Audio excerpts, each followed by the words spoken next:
Présidentielle 2025, Alassane Ouattara sera-t-il candidat? Pour plus d'informations sur ce sujet, retrouvez-nous après le générique. Mais avant de commencer, n'oubliez pas de vous abonner et d'activer la cloche de notification pour ne pas manquer nos prochaines vidéos. Bon visionnage.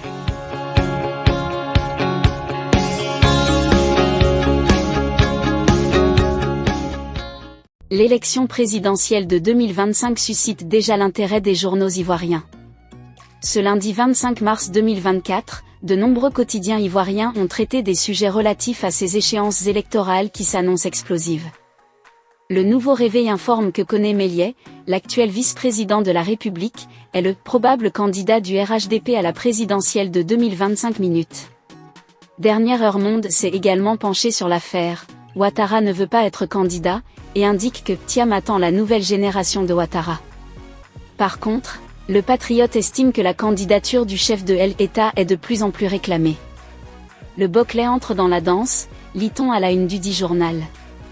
L'Expression, pour sa part, s'est étalée sur la récente annonce de la candidature de Laurent Gbagbo à la prochaine élection présidentielle 2025, candidat au forçage de Gbagbo, le PPACI, un parti en conflit avec la paix.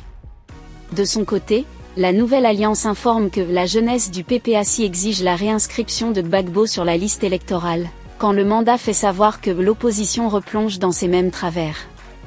Le journal précise que Gbagbo et Thiam se grillent.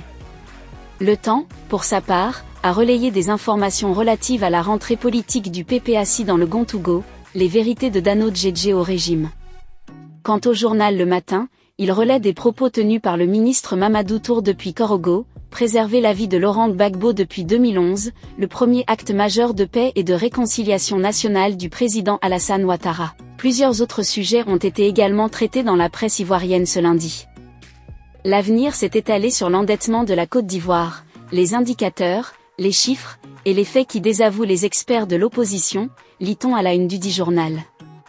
En sport, le journal Super Sport s'est intéressé aux éléphants de Côte d'Ivoire qui croisent le fer ce mardi avec la formation pilotée par le coach argentin Marcelo Bielsa, en affichant à sa page d'ouverture, accroché par le Bénin, les éléphants doivent se racheter face à l'Uruguay. Soir Info, de son côté, fait écho d'une triste situation qui s'est produite à Williamsville dans la commune d'Adjamé, à quelques jours de sa sortie à l'école.